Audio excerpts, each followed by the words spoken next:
In today's video, I'll show you on how you can turn off Microsoft Family Safety for Windows 10 and 11.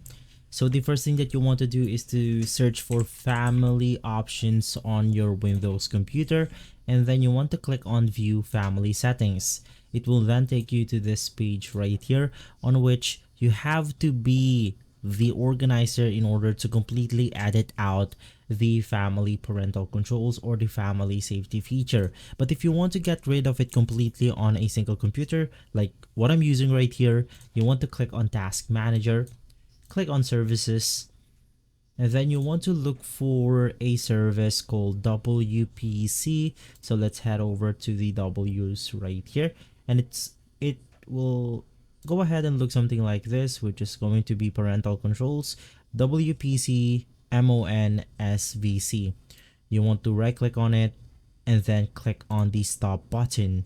In my case, currently it's stop, as you can see, for status. So basically, that's how you turn off Microsoft Safety features for Windows 10 and 11.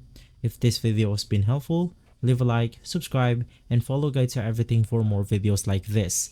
Thanks for watching.